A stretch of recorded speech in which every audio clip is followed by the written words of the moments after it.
Баршаңызға сәлем. Бүгін сіздерге нағыз итальяндық пиццаның рецептісімен бөлісетін боламын. Ең алдымен менің каналыма тіркеліп, лайк басып, комментарий қалдырыңыз. Онды електен өткізіп, үстіне дрожж, тұз, қант салып, жақсылап араластырамыз.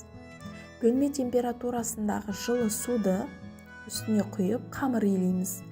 Қамырымызға зәйтүн майын қосып, жақсылап қамыр илейміз. Дайын болған қамырымызды жылы жерге көтерілгенше тындыруға қоямыз. Қызанақтың сыртын ашып, блендермен езіп аламыз. Соус дайындаймыз. Екі осылай чеснокты турап алып, майға қуырамыз. Жаңағы соусымызды үстіне құйып, бір қайнатып, тұз дәмдеу үшін салып, астын өшіреміз.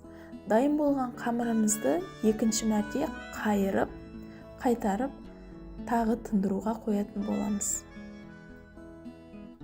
Дайын болған қамырымызды осылай екі бөлікке бөлеміз. Мен қолмен жайдым, сіздер оқтаумен немесе қолмен жайсаңыздар болады. Осылай пиццаның формасын шығарып аламыз. Сырды алдын ала үккіштен өткіземіз. Дайын болған соусымызды үстіне құйып, жағамыз. Үстіне сырымызды, осылай колбасамызды, помидорымызды қойып, қатты қызып тұрған пеште 6-7 минут пісіріп аламыз. Баршаңызға сәлем.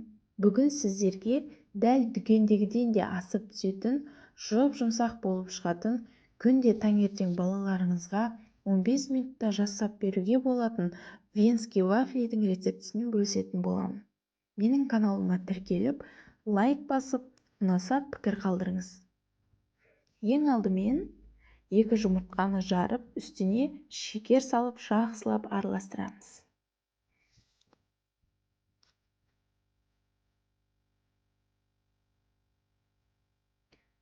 Біркелкі масса болған соң, үстіне айран қосып араластырып аламыз.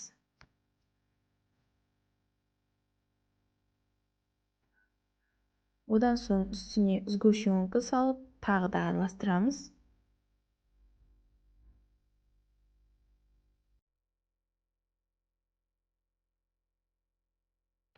Араластырып болған соң, үстіне сұйық май қосып, тағы да араластырып аламыз. Осы массамыздың үстіне ұн және разрыхлитель салып, қоймалжың сұйық тестаға айналғанша жақсылап араластырамыз. Тестамыз дайын болды. Вафельницамызды алдын ала қыздырып аламыз.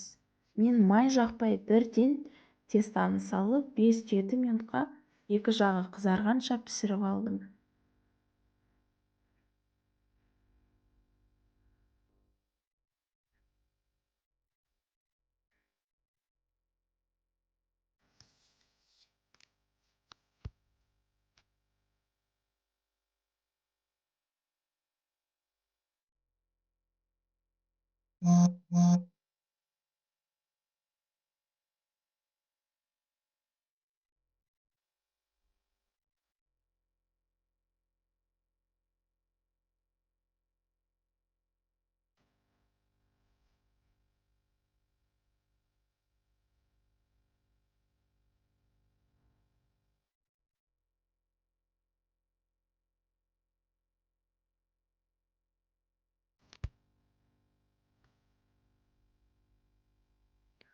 Осылай менің рецептім бойынша жасап көріңіздер. Өте жұмсақ, нәзік болып шығады және тез дайындалады.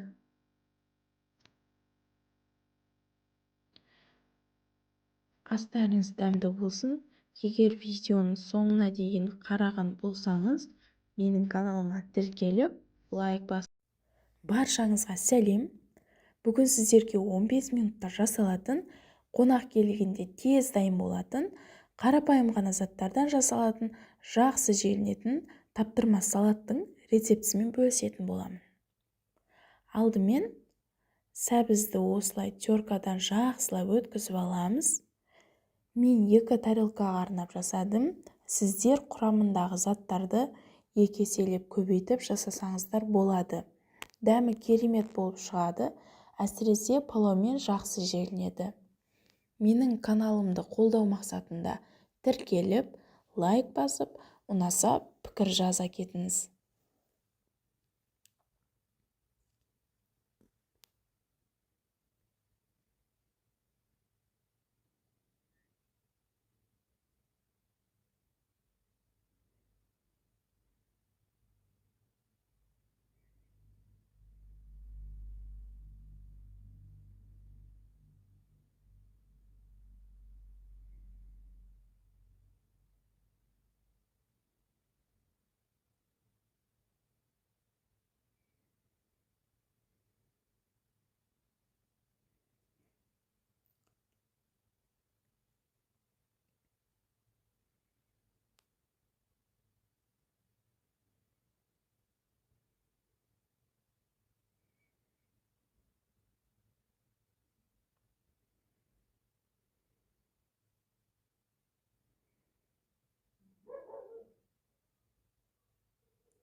Дайын болған сәбіздің үстіне осылай 1 шай қасық тұзды салдым.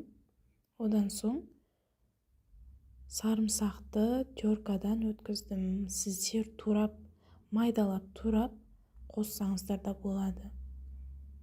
Мен барлығын осылай бірінші теркадан өткізіп, соңында бір-ақ араластырамын. Сонда сәбізім қатты езіліп қалмайтын болады.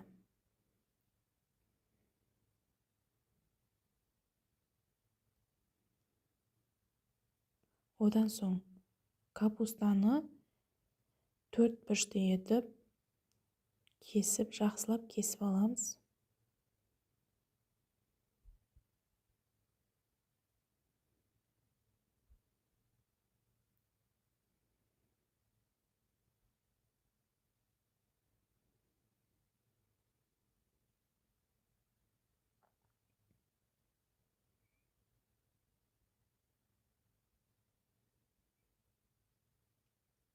Капустаның арасын, біріккен жерлерін ашып тастауды ұмытпаңыздар.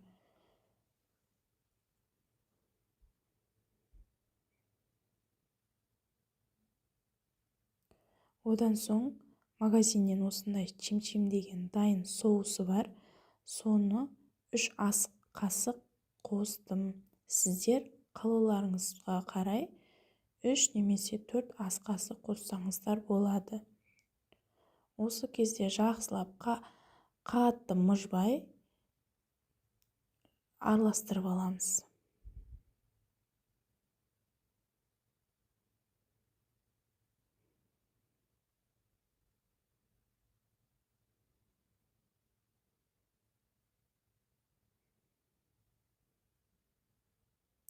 Қолмен қатты мұжып тастамаңыздар, себебі сәбіз қатты өліп қалуы мүмкін.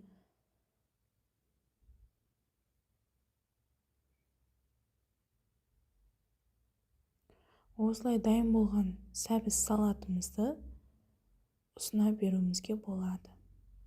Міндетті түрде менің рецептім бойынша жасап көріңіздер. Өте тез дайын болады, әрі дәмі де ерекше дәмді болып шығады. Баршаңызға сәлем. Бүгін сіздерге қонағыңызды таң қалдыратындай дәмі ауызда қалатын, өте керемет дәмді болып шығатын, дастарханыңыздың көркін ашатын осы дымляманы менің рецептім бойынша жасап көріңіз. Менің каналыма тіркеліп, лайк басып, ұнаса пікір қалдырыңыз.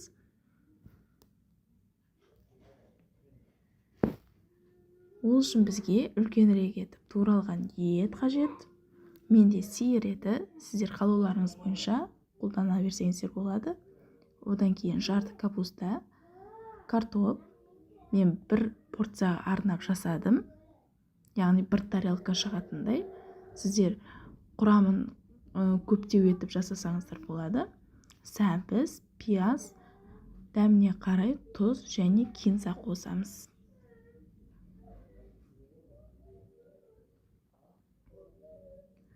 Қызып тұрған майымызға картоптарды салып, жақсылап екі беті қызарғанша қуырып аламыз. Арасында осылай араластырып тұруды ұмытып кетпеңіздер.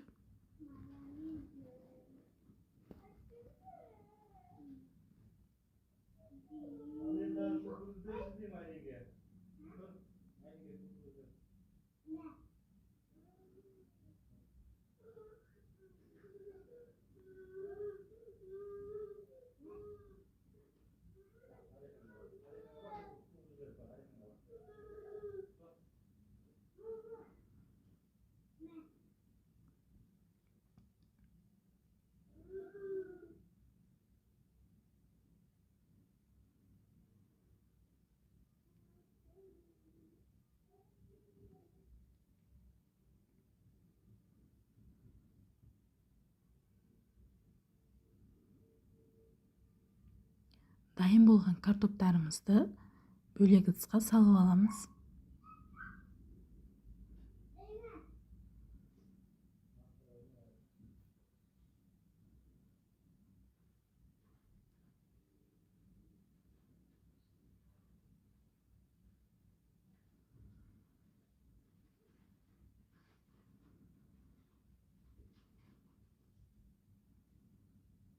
Артылған майынан кішкене бөлек ыдысқа құйып аламыз.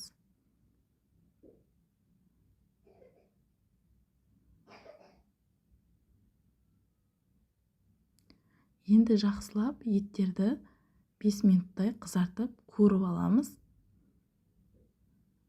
Еттің өзінің сөлі шығады. 20 минутқа бетін жауып, бұқтыруға қоямыз.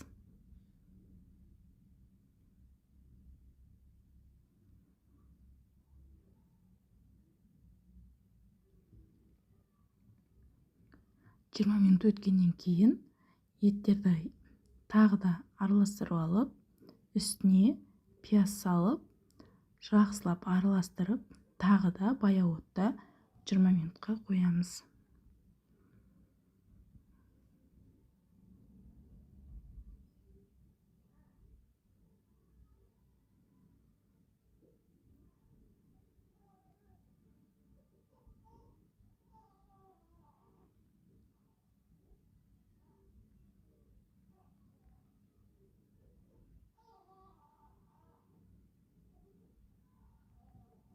Бұқтырылған етімізді тағы бір жақсылап араластырып, үстіне сәбіздерімізді ретімен салып шығамыз.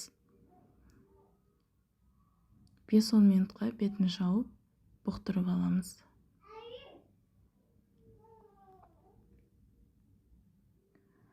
Дайын болған етімізді тағы да бір жақсылап араластырып, үстіне дәміне қарай тұз және кинзамызды саламыз.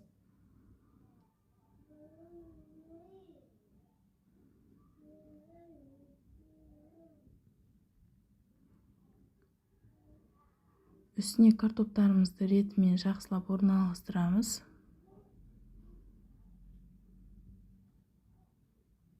Картоптың үстіне капусталарымызды ретімен орналастырып шығамыз. Осылай ауа өтпейтіндей, нығыздап, картошкасы көрінбейтіндей етіп, жақсылап қойып шығамыз.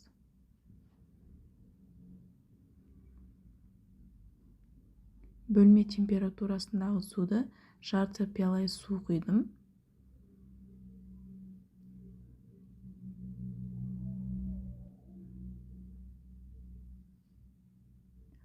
Баяу отқа 1 сағатқа қалдырамыз.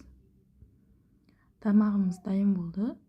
Осылай пышақтың ұшымен картошкаларымызды кесіп көреміз.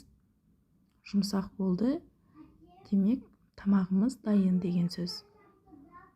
Ең бірінші бетінде капусталарды тарелкаға орналастырып, одан үстіне картошкаларды салып, ең бетіне еттерімізді салып, әсемдеп дастарханымызға ұсынамыз. Менің рецептім бойынша жасап көріңіздер, өте дәмді шығады. Қайырлы күн!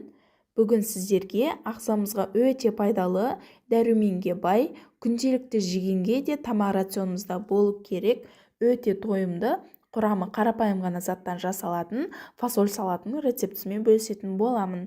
Менің каналыма тіркеліп, лайк басып, қоңырауша белгісін басуды ұмытпаңыз. Алдымен бір пиязды осылай жақсылап жіңішке етіп турап аламыз. Құрамындағы заттар толығымен төменде описание бөлімінде жазылған.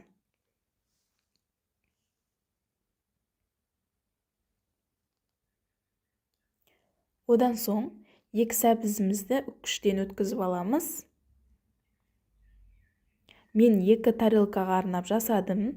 Сіздер құрамындағы заттарды екі еселеп көбейтіп жасасаңыздар болады.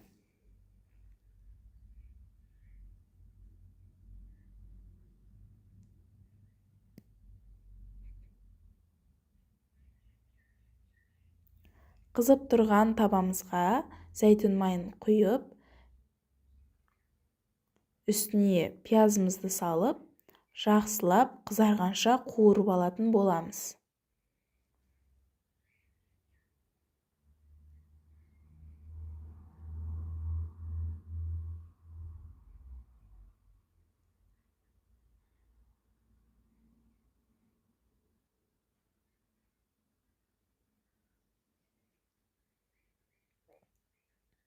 Пиязымыз дайын болды. Енді үстіне үккіштен өткізілген сәбізімізді салып, екеуін жақсылап араластырып, қызарғанша тағы да қуыратын боламыз.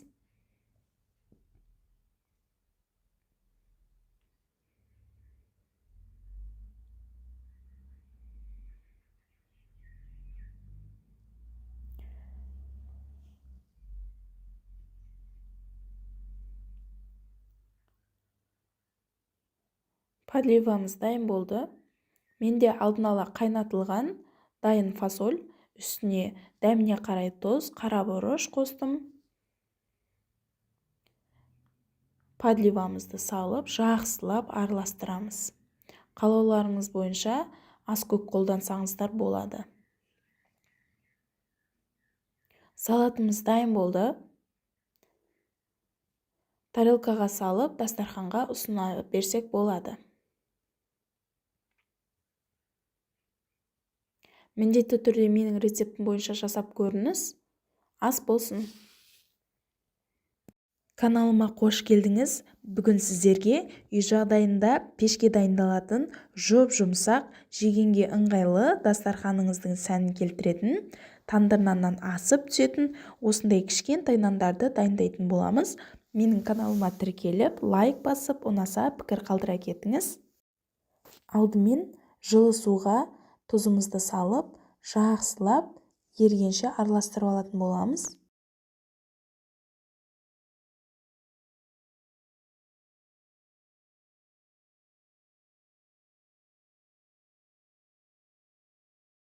Суымыздың үстіне зәйтүн майын немесе сары майымызды саламыз. Одан соң електен өткізілген ұнымызды саламыз.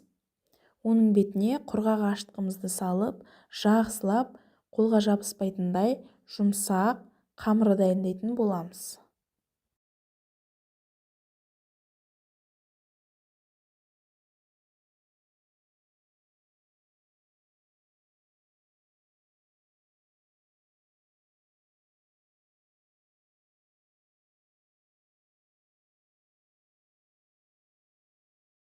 Менің каналыма тіркеліп, лайк басып, пікір қалдыра кетіңіз. Алда түрлі рецепттермен бөлісетін боламын.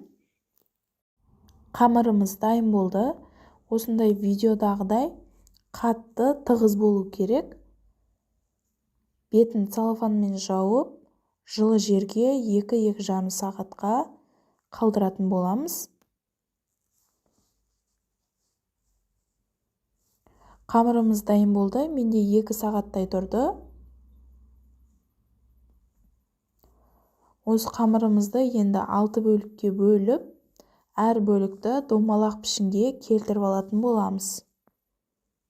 Сіздер қалауларыңызға қарай дәл осы қамырда 2 бөлікке бөліп, үлкен 2 нан жасауға болады.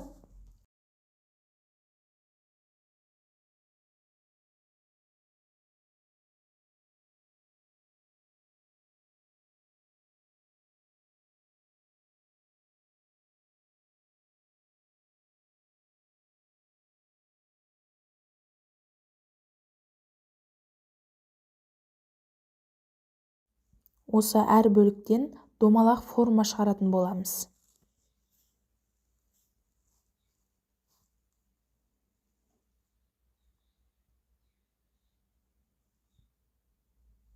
Міндетті түрде осы видеодағыдай дәлме-дәл етіп жасаңыздар, сонда нандарыңыз әдемі, жұп-жұмсақ болып шығатын болады.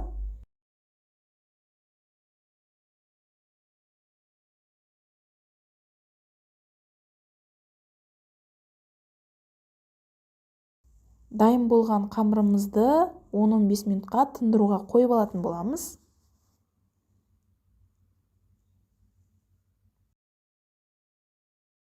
Он 15 минут өткен соң нанның формасын домалақтап шығаратын боламыз.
Нанымыздың формасы дайын болды.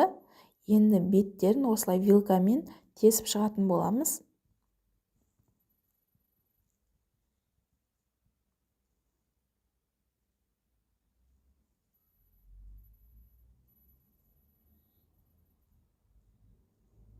Алдын ала пешімізді 180 градусқа қыздырып қоямыз.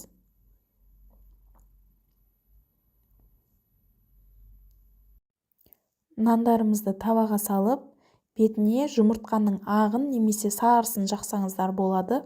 Мен ағын қолдандым. Нанымыздың бетіне күнжіт себеміз. Бұл міндетті емес, қалауларыңызға қарай. Нанымыз пісіп шықты. Шамамен 20-30 минут көлемінде пісіп шығады. Дәл осы рецепт бойынша жасап көріңіздер. Өте жұп-жұмсақ, дәмді болып шығады. Ас болсын.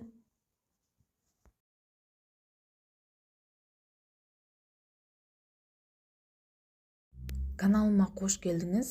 Бүгін сіздерге пайдалы, тез дайын болатын, құрамы 2 ғана заттан тұратын дәмді смузидің рецептісімен бөлісетін боламын. Менің каналыма тіркеліп, лайк басып, ұнаса пікір қалдыра кетіңіз. Толық құрамын төмендегі описание бөлімінде жазып қойдым. Бізге салқын сүт, құрма, әсел, банан қажет болады. Құрманың орнына қалауларыңызға қарай құлпынай, малина қоссаңыздар болады. Әселдің орнына шекер пайдалансаңыздар болады. Міндетті түрде жасап көріңіздер. Таңғы асқа өте тойымды, дәмді болып шығады. Осылай бананның сыртқы қабығын ашып, блендердің ыдысына турап салатын боламыз. Одан соң салқын сүтімізді құямыз.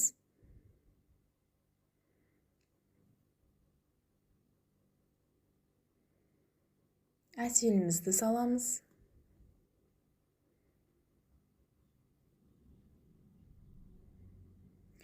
Құрманың сыртқы қабығын ашып, ішіндегі сүйегінен ажыратып салдым.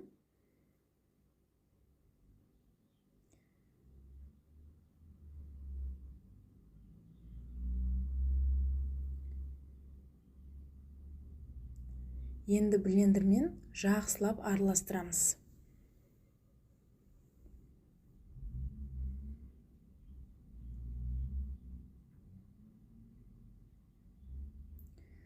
Смузиміз дайын болды. Ыдысымызға құйып, осына берсек болады. Өте тойымды, дәмді болып шығады. Ағзамызға да пайдалы сусындардың бірі. Міндетті түрде жасап көріңіз. Ас болсын.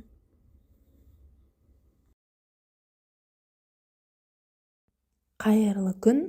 Бүгін сіздерге шаймен жақсы желінетін тәтті картошканың рецептімен бөлісемін. Каналыма тіркеліп, лайк басып, достарыңызға бөлісуді ұмытпаңыз. Алдымен електен өткізілген ұнымызға сары майымызды салып, жақсылап біркелкі масса болғанша араластырып аламыз.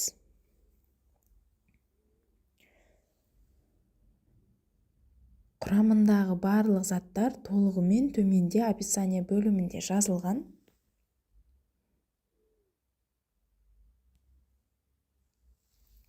Дайын болған тестамыздың үстіне шекерімізді, жұмыртқамызды, ас содамызды салып, қолға жабыспайтын қамыр болғанша жақсылап араластырып аламыз.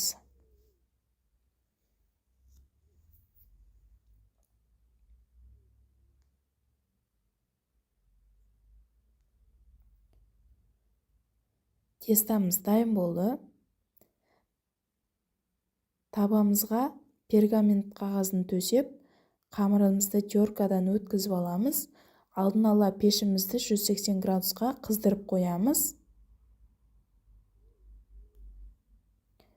Пешімізге салып 20-30 минутта пісіріп аламыз. Піскен соң осылай қолмен, содан соң блендермен жақсылап майдалап алатын боламыз.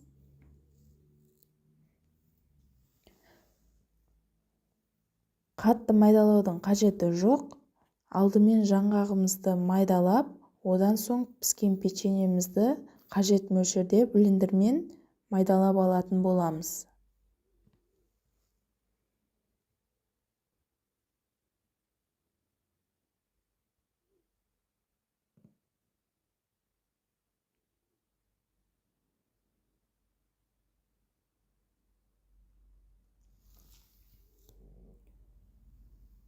Екеуін біріктіріп, дайын болған крошкамыздың үстіне 12% варенка салып, қолмен араластырып аламыз.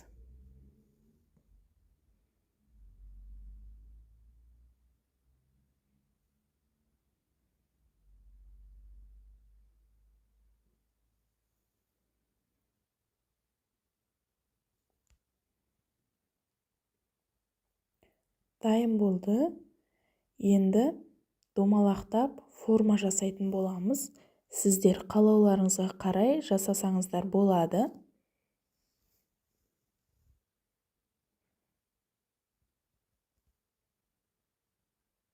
Міндетті түрде осы рецепт бойынша жасап көріңіз. Ұнаса пікір қалдырып, достарыңызға бөлісуді ұмытпаңыз. Ас болсын.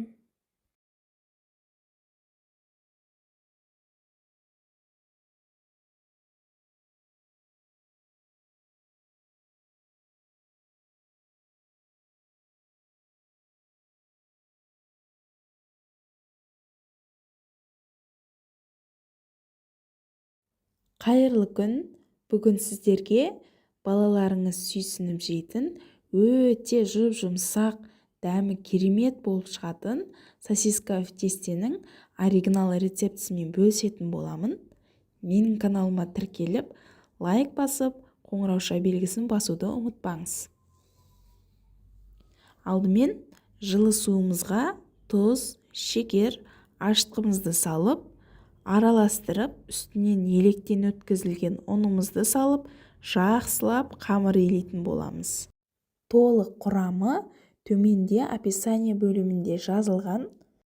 Дәл осы қамырдан 11 дана сосиска в тесте шығады. Құрамын еселеп жасасаңыздар болады.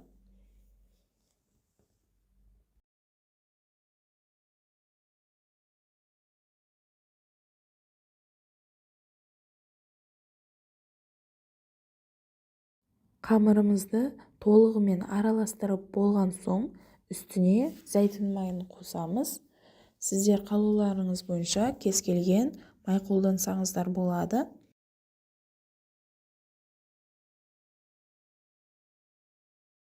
Жақсылап қолға жабыспайтындай етіп тестай илейміз. Дайын болған қамырымыздың үстін осылай пищевой пленкамен жауып, жылы жерге 1 сағатқа қалдырамыз. Менде ровно 1 сағат тұрды.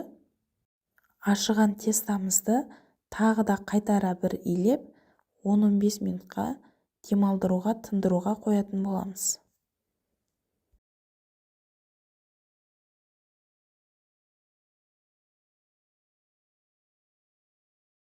Қамырымыз дайын болды.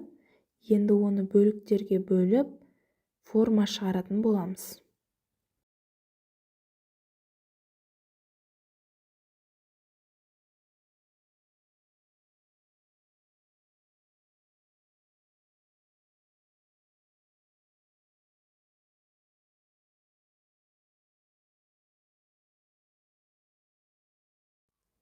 Дәл видеода көрсетілгендей жасаңыздар, сонда біркелкі әдем болып шығады.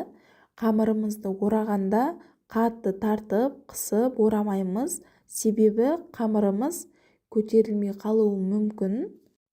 Міндетті түрде шұжықтарымыз оралған қамырдан 1-2 сантиметр шығып тұруы керек, себебі піскен кезде қамырымыз 2 есе көтеріледі. Қамырымыздың формасы өзгеріп, қатты ісініп кетуі мүмкін. Сол себепті бос ораймыз, сол кезде жұмсақ әрі үпілдеп пісетін болады.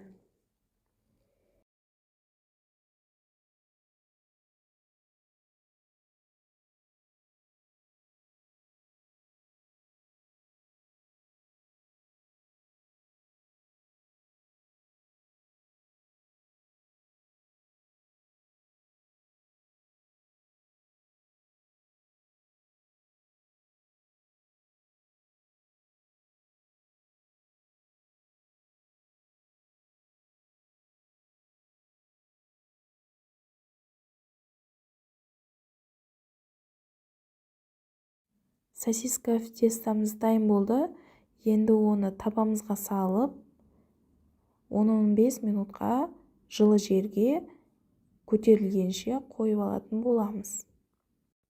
Мен бетін жауып 20 минутқа тындыруға қойып қойдым. Қараңыздар, қандай әдемі көтерілген. Енді осының үстіне жұмыртқаның сарысына 2 ас қасық сүт қосып жағып шықтым. Сүт қосу міндетті емес. Одан соң бетіне күнжіт сеуіп шықтым.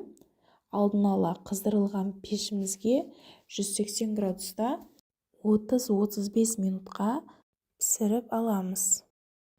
Міндетті түрде жасап көріңіз. Менің каналыма тіркелуді ұмытпаңыз. Алда түрлі рецепттермен бөлісетін боламын.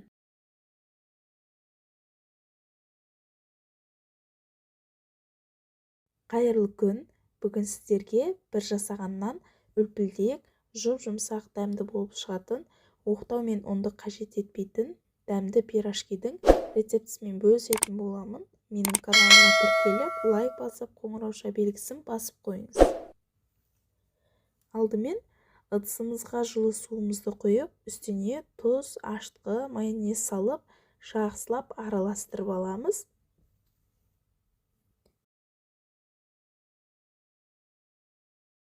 Үстіне електен өткізілген ұнды салып, жақсылап араластырып, қамыр дайындайтын боламыз. Менің басқа да рецепттерімді каналымнан қарап көрсеңіз болады. Толық құрамы төменде описание бөлімінде жазылған.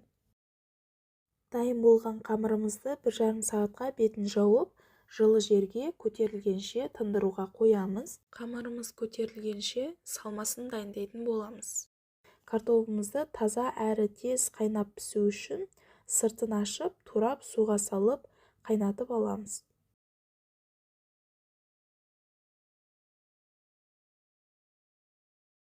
Осы аралықта картофеліміз піскенше пиязымызды майдалап турап алатын боламыз.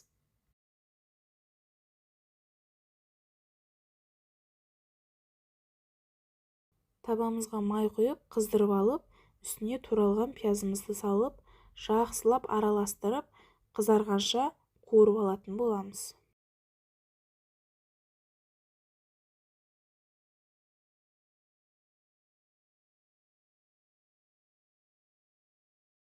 Дайын болған пиязымызды ыдысқа салып аламыз.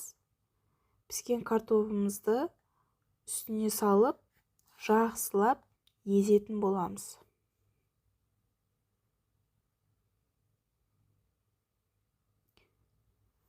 Дәміне қарай тұз, қара бұрыш салып, жақсылап араластырамыз.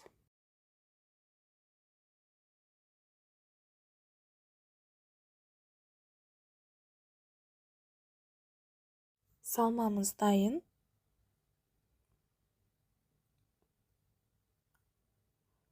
Ашыған қамырымыз дайын болды.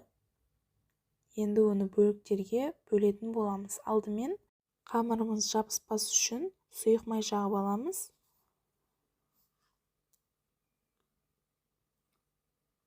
Қамырымызды қолмен бөліктерге бөліп шығатын боламыз. Менде 17 дана шықты.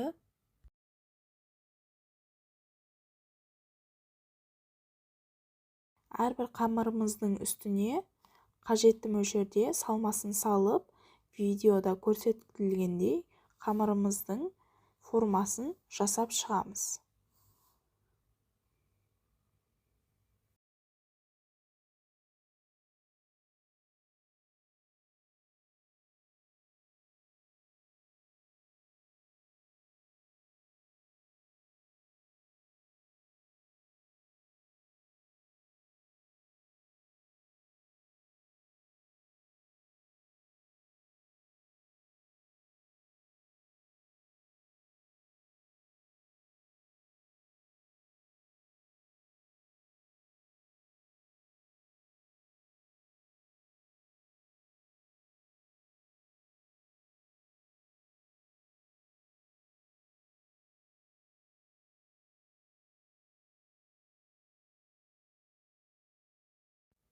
Қыздырылған майымызға пирожкиміздің бір-біріне біріктірілген теріс жағын салып, жақсылап қызарғанша қуырып алатын боламыз.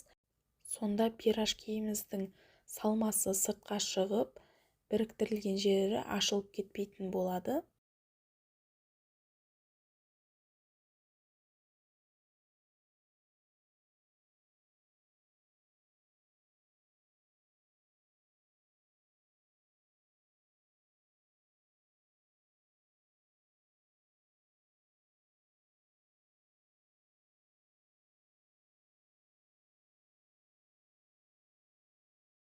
Біздің пирожкиларымыз дайын болды. Міндетті түрде жасап көріп, пікір қалдыра кетіңіз. Ас болсын!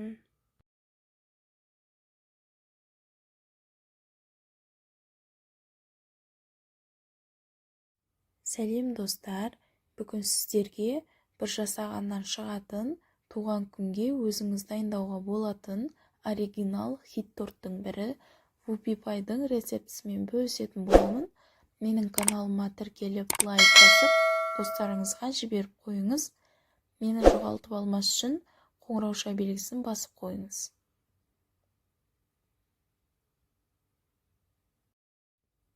Алдымен жұмыртқаны жарып, үстіне шекер салып, миксермен 2 есе көтерілгенше видеодағыдай араластыратын боламыз.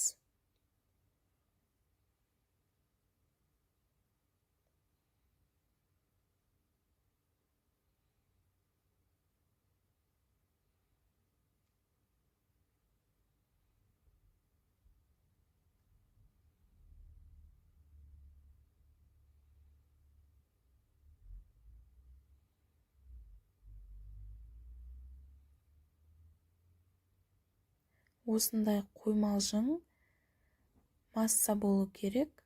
Енді қара шоколадымызға 82,5% сары майымызды салып, водяной баняға қойып, ертіп аламыз. Толық ингредиенттер төменде описание бөлімінде жазылған.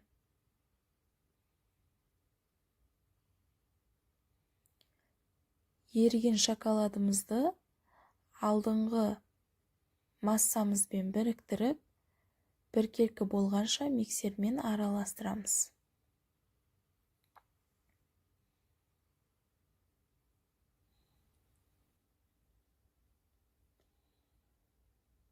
Енді ұнымызға какао, разрыхитель салып, араластырып, оны сұйық массамызға қосып, біркелкі қоймалжың қамыр болғанша миксермен араластырамыз.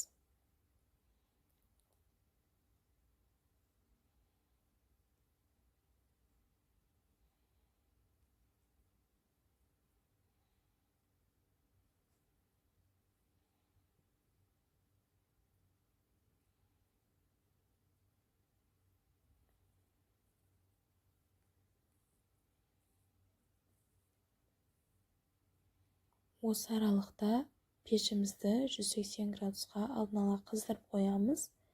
Дайын болған қамырымызды пергамент қағазды төселген табамызға салып, домалақ форма келтіріп, тегістеп жайып шығамыз. Мен қағазға алдын ала 24 см домалақ пішін сызып алдым. Қызып тұрған пешке 180 градуста 15-20 минут пісіріп аламыз. Менде 5 қор шықты, сіздер 4 шығарсаңыздар да болады.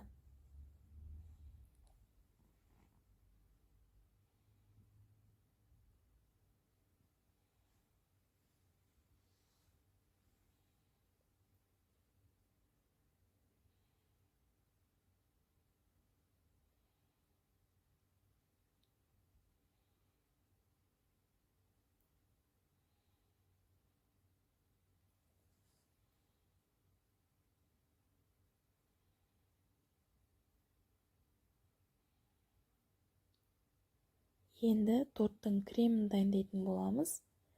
Міндетті түрде креміне қолданатын заттар салқын болу керек. Крем жасар алдын 5-10 минутқа морозильникке мұздатқышқа салып қойыңыздар. Алдымен творожный сырымызға сахарная пудра қосып, біркелкі масса болғанша видеодағыдай миксерлеп араластырып аламыз. Мен творожный сырдан креметте қолдандым. Сливкидің 33 немесе 35%-ін қолдануға кеңес беремін. Егер одан төмен болса, крем шықпай қалуы мүмкін. Одан соң салқын сливкимізді құйып, біркелкі қою масса шыққанша миксерлейміз. Ескертетін жағдай, көп ұзақ уақыт бойы араластырмаңыздар, себебі крем іріп кетуі мүмкін.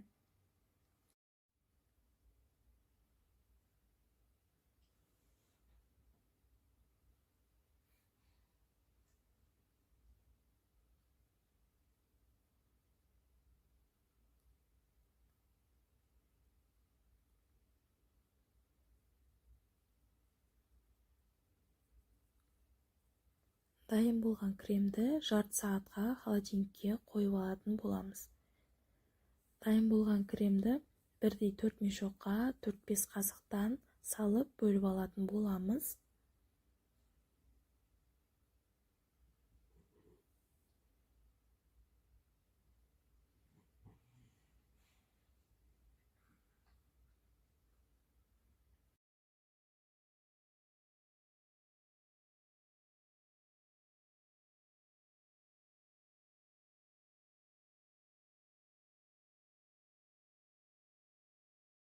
Енді тортты жинайтын боламыз.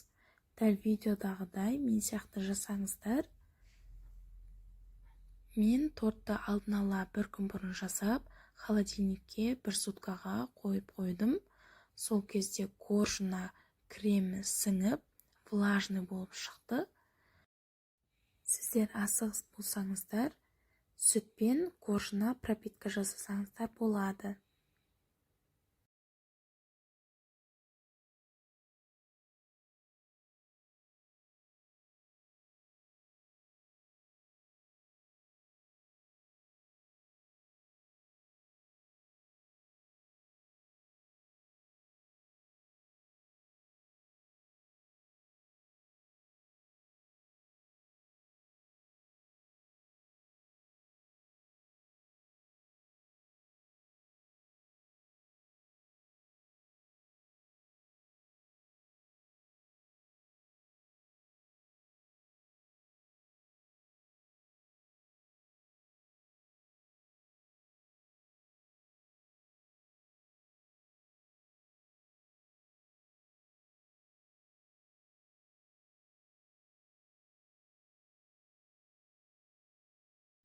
ең үстіңгі корждың бетіне кремнен кішкене қалдырып, бетін тегістеп, крем жағып шықтым.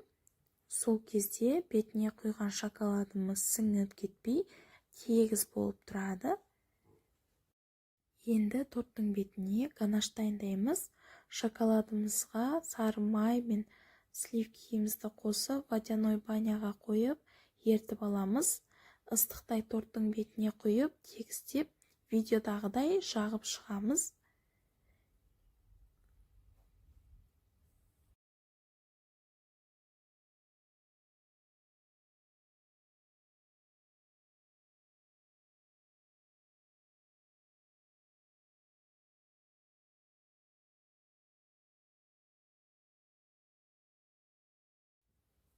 Енді тортымыздың бетін әсемдейтін боламыз. Менюдегі бар заттармен осылай сәндеп шықтым. Сіздер қалауларыңызға қарай жасасаңыздар болады.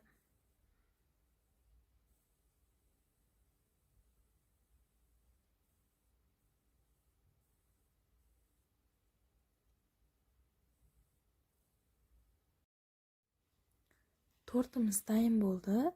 Ұнаса пікір қалдырып, каналыма тіркеліп қойыңыз. Алда түрлі рецепттермен бөлісетін боламын. Ас болсын. Қайырлы күн. Бүгін сіздерге құрамы ерекше піскен сұлы ботқасынан жасалатын дәмі керемет пирогтың рецептісімен бөлісетін боламын. 10 минутта тез ғана жасалады. Қарапайым ғана ингредиенттен тұрады. Менің басқа да рецепттерімді көргілеріңіз келсе, каналыма тіркеліп, ұнаса пікір қалдырып, лайк баса кетіңіз, және достарыма бөлісуді ұмытпаңыз.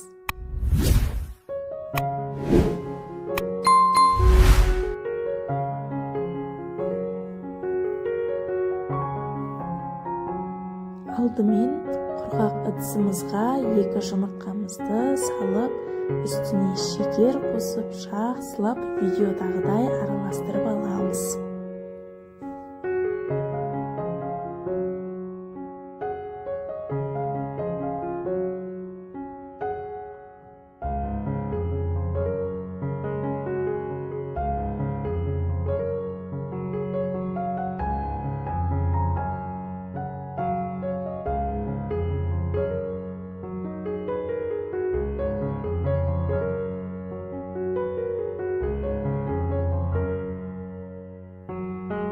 Одан соң сұлы ботқасын қосатын боламыз.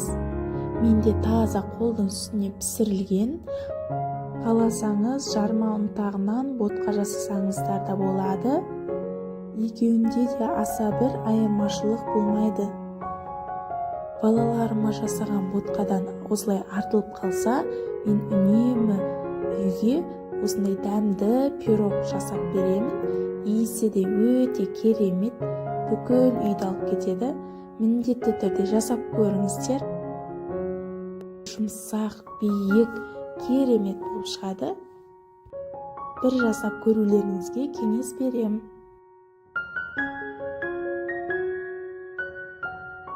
Толық араласқан соң үстіне сұйық май қосып, бір келкі массаға келтіріп аламыз.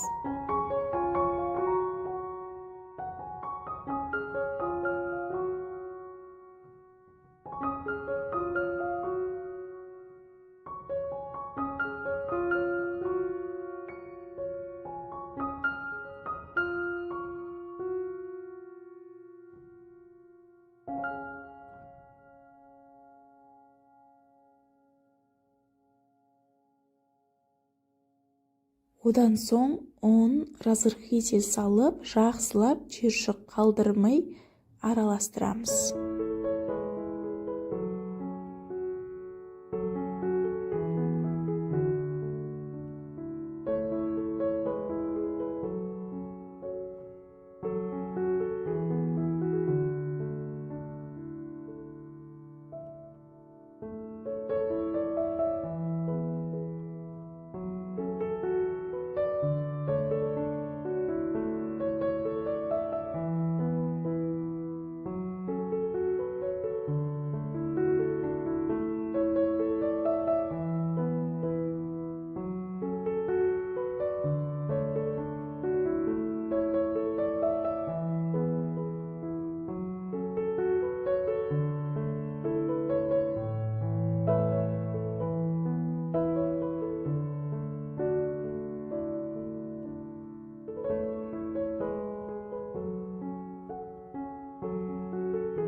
мен пирогқа ерекше дәм беру үшін осындай мейіз қостым. Сіздер қалауларыңызға қарай жанға қоссаңыздар да болады.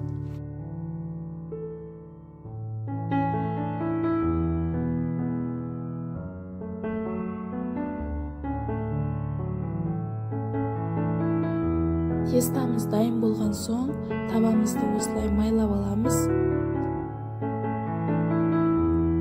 Осы аралықта пештеріңізді 180 градусқа алдын ала қыздырып қойсаңыздар болады.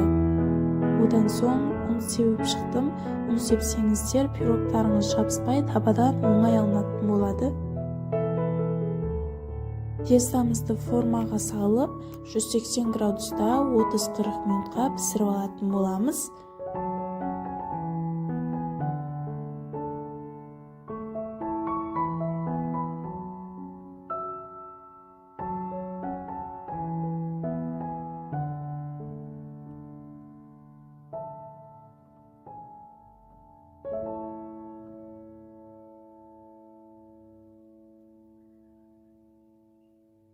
Біздің пирогымыз пісіп шықты. Биік болып көтерілген, арасы толықтай піскен, жұп-жұмсақ үгетіліп тұрады. Міндетті түрде жасауға кеңес беремін. Ұнаса пікір қалдырып, достарыңызбен бөлісіп, каналыма тіркеліп алыңыз.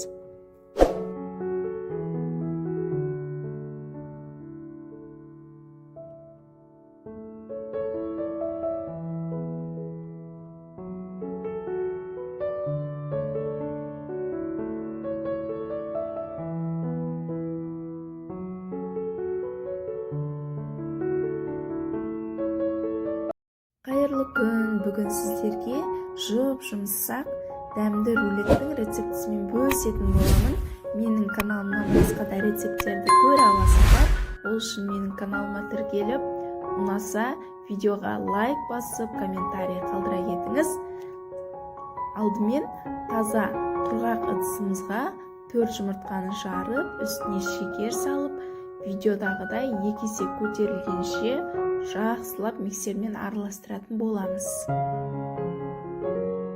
Дәл осы тестадан рулет қана емес, бисквит, торт жасасаңыздар да өте биік болып күшті шығатын болады. Бұл үшін менің видеомды соңына дейін көріп, ұнаса пікір қалдырып, парақшама тіркеліп қоюды ұмытпаңыз.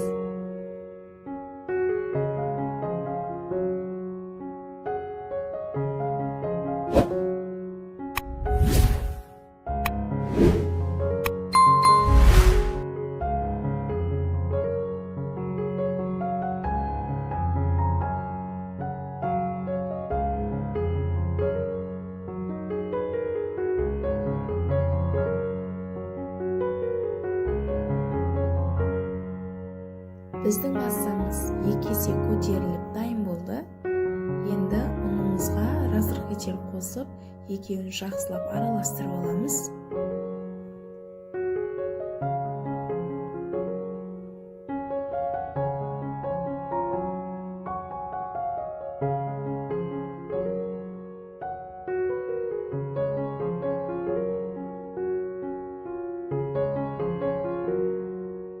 Енді сұйық массамыз бен құрғақ массамызды біріктіріп, ақырын араластырып, миксермен жай жылдамдықта араластыратын боламыз.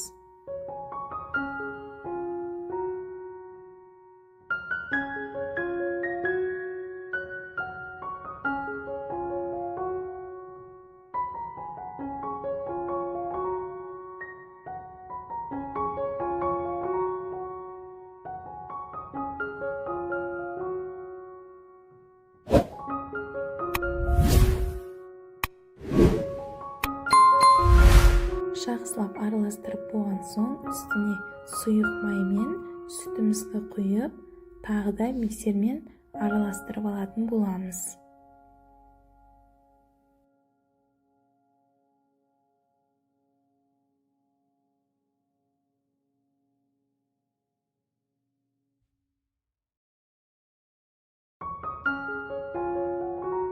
Біздің массамыз дайын болды. Дәл осындай видеодағыдай болу керек. Енді пергамент қағазы төселген табамыздың үстіне құйып шығамыз, біркелкі етіп тегістеп шығамыз.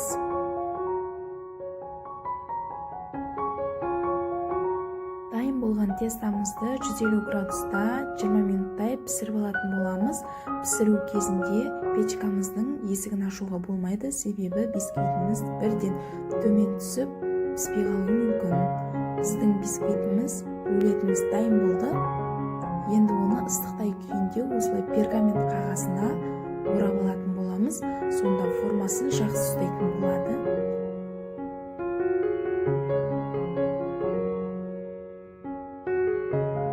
Енді рулетіміздің кремін дайындайтын боламыз. Ол үшін холодильникте тұрған осындай салқын сливкемізді миксерлеп алатын боламыз. Ақырындап жай жылдамдықпен бастап, соңына қарай жылдамдығын арттырып отыратын боламыз. Ақырындап шекер саламыз. Қоспалардың барлық құрамын, мөлшерін төменгі описание бөлімінде қалдырдым. Сол жерден көре аласыздар. Осындай қоймалжың болған кезде миксерімізді тоқтатып, үстіне қойылған вареный сгущенка қостым.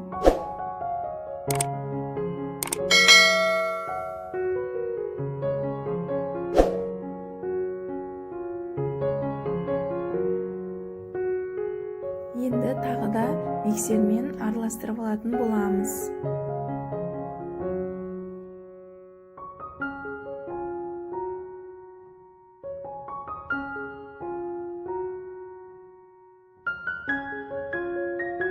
Креміміз дайын болды. Енді рулеттің ортасына кремімізді ақырындап жағып шығатын боламыз.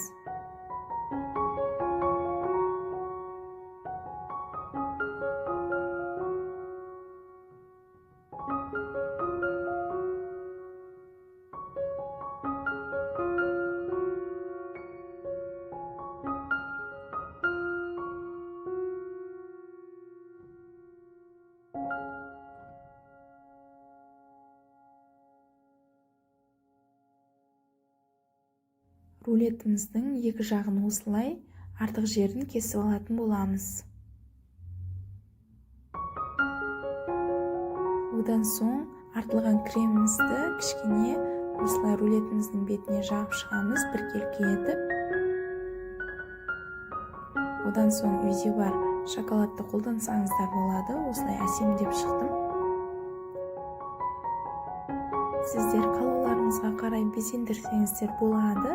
Біздің рулетіміз дайын, аз болсын.